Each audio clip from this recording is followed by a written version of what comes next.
Assalamualaikum warahmatullahi wabarakatuh. Perkenalkan saya Nisrina Ulia Hamimah dari FMIPA ITB. Pada kesempatan kali ini saya akan memaparkan karya tulis ilmiah yang berjudul Pemanfaatan Limbah Tekstil Rumah Tangga sebagai Isolator Termal. Kemudian eh, latar belakang limbah tekstil rumah tangga merupakan jenis limbah padat yang jumlahnya terus meningkat akibat konsumsi pakaian dan produk berbahan kain yang semakin tinggi. Sayangnya limbah ini seringkali tidak didaur ulang dan langsung dibuang ke tempat pembuangan akhir.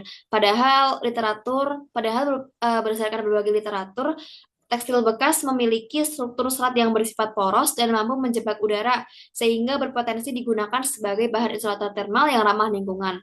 Potensi ini selaras dengan prinsip ekonomi sirkular yang mendukung penghematan energi, terutama di sektor rumah tangga.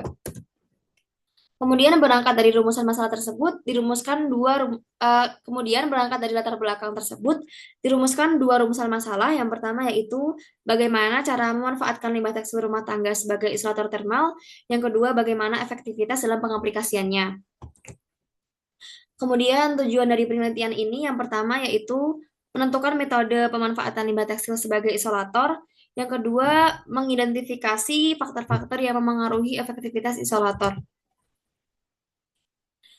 Kemudian teori dasar, limbah tekstil merupakan sisa bahan dasar dari kain yang dia terbagi menjadi dua, yaitu serat alami ataupun serat sintetis, ataupun campuran keduanya, yang memiliki karakteristik utama berporositas tinggi, kemampuan menjebak udaranya bagus, serta memiliki konduktivitas yang rendah. Sedangkan serat alami cenderung memiliki konduktivitas termal yang tinggi, sehingga cocok digunakan untuk isolator termal. Kemudian metode penelitian yang digunakan yaitu ada penelitian dengan deskriptif analitis, yaitu metode pengumpulan data menggunakan studi literatur dan observasi analitis yang bersumber dari jurnal ilmiah, artikel, dan data eksperimen yang relevan. Kemudian didapatkan hasil berdasarkan karakteristik, yaitu ada dua, serat alami seperti wol dan kapas memiliki sifat higroskopis dan isolasi yang baik sehingga memiliki porositas dan kepadatan yang tinggi sehingga bagus untuk isolator termal. Kemudian serat sintetis yaitu polyester dan nilon memiliki sifat yang tahan lembab, produktivitas rendah, serta porositas dan kepadatannya rendah juga. Kemudian kemudian potensi limbah tekstil sebagai isolator menurunkan aliran panas dengan cara menjebak udara, efisiensi termal hingga 0,039 seperti dilihat pada tabel. Kemudian, faktor-faktor penting yang memengaruhi produktivitas termal diantaranya yang pertama, komposisi serat, yang kedua, ketebalan dan porositas material, yang ketiga, kelembapan dan kondisi lingkungan, yang keempat, struktur dan densitas panel hasil olahan. Yang kelima, ada teknik pengolahan limbah tekstil. Yang pertama yaitu pemilahan dan pembersihan, di mana limbah tekstil akan dipilih berdasarkan jenis serat ataupun kondisi material fisiknya. Kemudian pemotongan dan pencacahan, limbah tekstil tadi dipotong menjadi bagian-bagian kecil sesuai standar, kemudian dikompresi dan dibentuk panelnya. Yang keempat ada penyesuaian densitasnya, disesuaikan densitasnya sesuai yang dibutuhkan. Yang kelima pengemasan dan aplikasi. Kemudian kelebihan dan kekurangan limbah tekstil dari aspek lingkungan.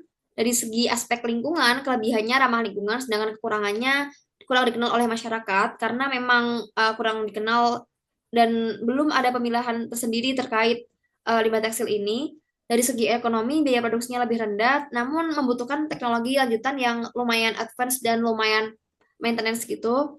Dan ketersediaannya, kalau di lingkungan, kelebihannya mudah diperoleh, kekurangannya kualitas bahannya tidak selalu bagus, tidak selalu konsisten. Kemudian dari segi keamanan, aman dan tidak beracun, namun kekurangannya rentan terbakar karena tidak ada pelapisnya. Dari segi kinerjanya, efektif menahan panas dan suara, namun mudah menyerap air. Kemudian solusi dan ide pengembangan lanjutan, produknya berbasis limbah tekstil, seperti thermal bag untuk makanan atau minuman hangat, kemudian alas duduk penghangat, atau pemberdayaan komunitas seperti pelatihan memilah dan mengolah limbah. Kemudian yang ketiga, pengembangan jangka panjang seperti kolaborasi dengan UMKM dan komunitas kreatif, atau edukasi keberlanjutan di sekolah dan masyarakat. Kesimpulannya, limbah tekstil rumah tangga memiliki potensi besar sebagai isolator thermal yang ramah lingkungan dengan performa yang layak apabila dibandingkan dengan apa namanya isolator konvensional dan didukung oleh kesadaran masyarakat. Saran dari penulis adalah diperlukannya edukasi masyarakat, riset eksperimental lanjutan, serta pengembangan teknologi sederhana dan kebijakan yang mendukung pengelolaan limbah tekstil rumah tangga.